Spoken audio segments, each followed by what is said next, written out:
आज जिस मुद्दे पे हम बात करने वाले हैं ये मुद्दा चीन से संबंधित है। अब आप कहेंगे कि चीन तो हमारा दुश्मन है। भले ही चीन आपका और मेरा दोनों का दुश्मन है, लेकिन चीन की जो साम्यवादी नीति निकल के सामने आई है, इस नीति की खुद वर्ल्ड बैंक बहुत तारीफ कर रही है। भले ही जिस इंसान की अपन बात कर रहे हैं या जिस देश की अपन बात कर रहे हैं ये अपना दुश्मन है, संबंध इससे बहुत अच्छे हमारे रही नहीं हैं, लेकिन फिर भी जो प्रयास इस देश ने किए हैं उन प्रयासों की तारीफ करना कहीं ना कहीं बहुत ज़रूरी है। भले ही ये अपना दुश्मन है, लेकिन हर वो चीज़ जो किसी की अच्छाई के काम आए उसकी तारीफ करना आपके और मेरे दोनों के लिए बहुत ज़रूरी हो जाती है। चीन जहाँ कम्युनिस्ट गवर्नमेंट है और उन्होंने इस कम्युनिज्म की जो परिभाषाएं हैं उन परिभाषाओं से बहुत परे काम किया है। यानी साम्यवाद के अंदर इन्होंने समान समृद्धि का जो टाइटल जचाया है या एक बराबर लोगों के विकास की ग्रोथ को इन्होंने परस्पर जोड़ा है, इस बात से आप भी कहीं ना कहीं इस वीडियो के बाद रिलेट करेंगे। आप चाहेंगे कि हमारे देश में भी ऐसी व्यवस्थाएं होनी चाहिए। जब आप भारत की बात करते हैं तो जब भी किसी पिछड़े वर्ग की बात होती है तो वो कहीं ना कहीं अपने आप को एक साइकोलॉजिकल माइंडसेट के साथ आगे बढ़ाते हैं और वो कहते हैं कि हम ऑलरेडी बहुत पीछे हैं। जब आप मिडिल क्लास की बात करते हैं तो वो भी कहीं ना कहीं अपने दिमाग की इसी साइकोलॉजी को लोगों के सामने एक्सप्रेस करता हुआ दिखता है कि हम कर क्या सकते हैं, हम तो मिडिल क्लास हैं। और जो कुछ भी गवर्नमेंट से मिलता है उस गवर्नमेंट से मिलने वाले पैसे को आप सहज स्वीकार लेते हैं, परंतु आप उस गवर्नमेंट से ये नहीं कहते कि इसके कुछ और व्यवस्थाएं या कुछ और मानक भी सेट किए जा सकते हैं। जिस प्रकार अभी भारत में हम देख रहे हैं कि शौचालय बनवाने के लिए भारत सरकार ने एक बहुत बड़ा बजट पास किया और कई लोगों के अकाउंट में 12,000, 25,000 या 15,000 रुपए की रकम ट्रांसफ़र की गई। कईयों को मेडिकल इंश्योरेंस, मेडिकल क्लेम या फिर किसी न किसी सरकारी एक बजट के रूप में या सरकारी एक योजना के रूप में लोगों को पैसा थाली में रखकर दे दिया जाता है और लोग उस पैसे से खुश हो जाते हैं। परंतु वो ये नहीं सोचते कि उनका हक उससे भी ज़्यादा हो सकता है, या अगर सरकार इन व्यवस्थाओं को बदले तो उन्हें उनके हक से जितना पैसा उनके हक में मिलना चाहिए उतना पैसा उन्हें मिल सकता है। चाइनीज सरकार ने गरीबी हटाओ के नारे को जितना वास्तविकता में लिया है उतना शायद अन्य किसी भी देश ने ना लिया हो। अमेरिका भी इस मामले में पीछे है। वर्ल्ड बैंक ने कुछ मानक तय किए थे। वर्ल्ड बैंक के उस मानक के अनुसार अगर कोई इंसान 1.90 डॉलर से कम रुपए कमाता हो प्रतिदिन जिस इंसान की आय 1.90 डॉलर से कम हो वो गरीबी रेखा से नीचे माना जाता है, यानी वो गरीब है। अगर अपन भारतीय डेटा से कंपेयर करें तो 1.90 डॉलर के अकॉर्डिंग करीब करीब 125-130 रुपए के आसपास की एक रकम बैठती है। अब आप सोचेंगे कि 130 रुपये या 125 रुपये में जो इंसान अपना गुजारा कर रहा हो आखिर वो गरीब नहीं तो और है क्या? ये आप और मैं सोच सकते हैं, लेकिन हर इंसान की एक सी व्यवस्थाएं नहीं होती, एक सी सोच और एक से खर्चे नहीं होते। तो कहीं ना कहीं ये वर्ल्ड बैंक के मानक है। परंतु चाइनीज सरकार ने क्या किया? चाइनीज सरकार ने अपने देश के स्टैंडर्ड्स को ही ऊंचा उठा दिया। उन्होंने कहा कि वर्ल्ड बैंक कहता है 1.90 डॉलर से जो कम कमा रहा है वो गरीब है, लेकिन चाइनीज सरकार ने ये कहा कि जो इंसान 2.50 डॉलर से कम कमाएगा वो चाइना में गरीब माना जाएगा। अब ये बात आप पे भी लागू होती है कि जिस तरीके की आपकी मानसिकता होगी आप उतने ही आगे बढ़ने के लिए प्रयासरत होंगे। अगर आप किसी कंपटीशन एग्ज़ाम की तैयारी कर रहे हैं और आपको कह दिया जाए कि आप जिस एग्ज़ाम की तैयारी कर रहे हैं उस एग्ज़ाम की कट ऑफ इतनी ही 50% या 60% के करीब रहेगी, तो यकीन माने आप खुद 60 या 65% के हिसाब से ही तैयारी करेंगे, आप 100% के लिए जाना ही पसंद नहीं करेंगे।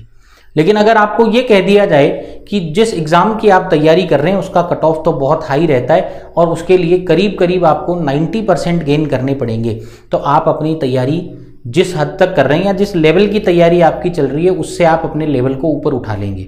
ठीक इसी बात का उदाहरण देते हुए चाइना ने ये मानक जो वर्ल्ड बैंक ने तय किए थे 1.90 डॉलर से उन मानक को बढ़ा के 2.50 डॉलर सेट किया।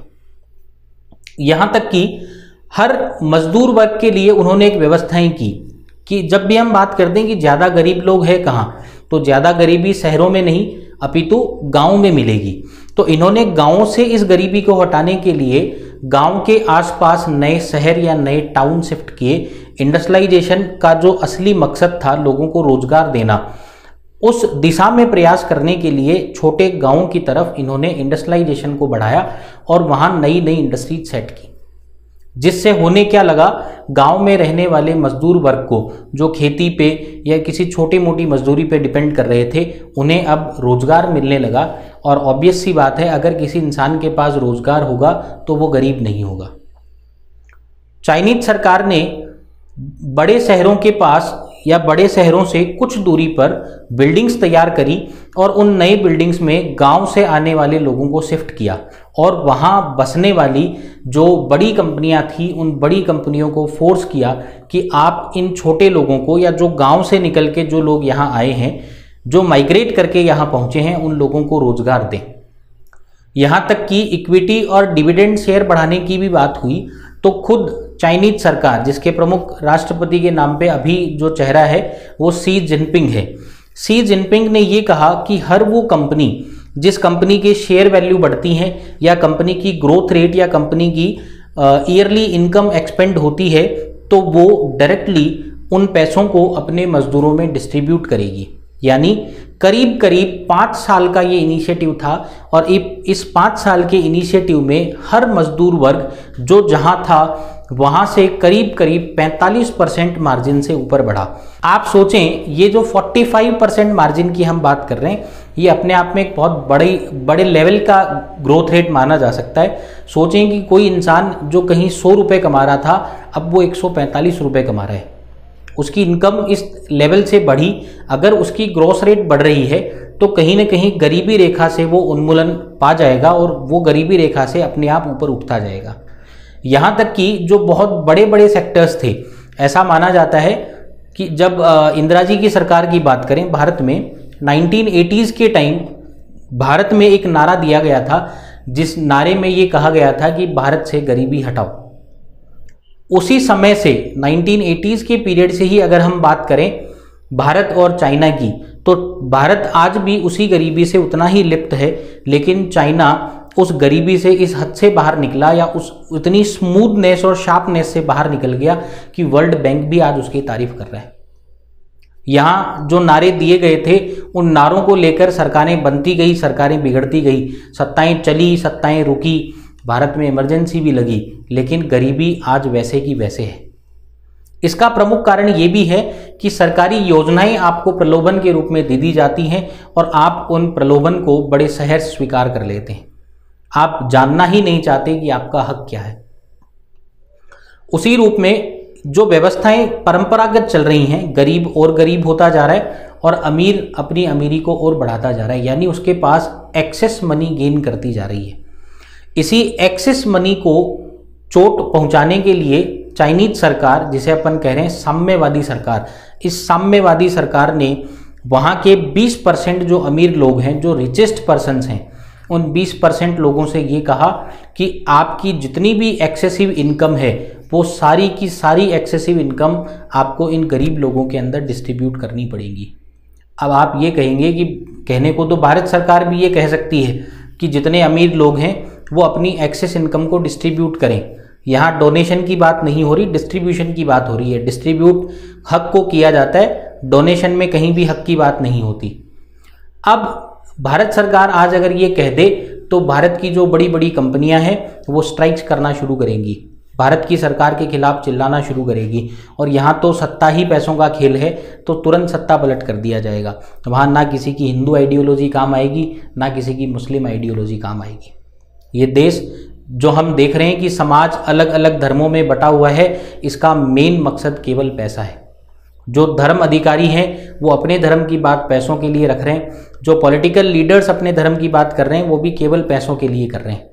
लेकिन चाइनीज सरकार, इस कम्युनिस्ट गवर्नमेंट की सबसे बड़ी खासियत यही है कि इसने चाइना में जो कुछ भी कह दिया वो वहाँ की जनता, वहाँ के रिचेस्ट पर्सन और वहाँ के चाहे मिडिल क्लास या लोअर क्लास से बिलोंगिंग कोई भी पर्सन हो, उस बात को ठुकरा नहीं सकते। इस इनिशिएटिव के तहत चाइनीज सरकार ने ये भी कहा कि जब भी कोई हड़ताल होगी या जब भी कोई मुद्दा इस एक्सेस मनी के रिगार्डिंग उठाया जाएगा तो सरकार उन कंपनी ओनर्स का पक्ष नहीं लेगी, अपितु सरकार मजदूर वर्ग का पक्ष लेगी। और इसके तहत जो गरीबी हटाओ का अभियान है वो इतना सुदृढ़ रूप से कामयाब हुआ कि उस कामयाबी की गूंज आज केवल चाइना में नहीं अपितु चाइना के अलावा अलग अलग देश इस मॉडल की बहुत बहुत तारीफ कर रहे हैं। चाइनीज कंपनी जिसे लोग अलीबाबा के नाम से जानते हैं, इस अलीबाबा कंपनी ने ही अपनी एक्सेसिव मनी को डिस्ट्रीब्यूट करना शुरू कर दिया और डिस्ट्रीब्यूशन के अलावा जो मजदूर वर्ग वहाँ काम कर रहे थे उनकी ग्रोथ रेट या उनकी सैलरीज बहुत बढ़ाई गई, उन्हें इनिशिएटिव दिए गए और उन इनिशिएटिव्स की मदद से जो गरीब वर्ग वहाँ काम कर रहे थे वो अपनी गरीबी से पार पा पाए या उन गरीबी से बाहर निकल पाए। आप भी अपनी सरकार से ये मांग कर सकते हैं, आप अपने आसपास के क्षेत्र में इस बात को फैलाना शुरू करें, इस बात के ऊपर चर्चा शुरू करना शुरू करें। क्योंकि भारत एक लोकतांत्रिक देश है। इस लोकतांत्रिक देश में जनता की हर बात सत्ता तक जरूर पहुंचती है, वो चाहे किसी भी माध्यम से पहुंचाई जाए। जब ये बातें माध्यम तक पहुंचेंगी या एक सही मीडियम के थ्रू ये बातें ऊपर तक जाएंगी तो कहीं ना कहीं ऐसा इनिशिएटिव भारत में भी आपको देखने को जरूर मिल सकता है। धन्यवाद।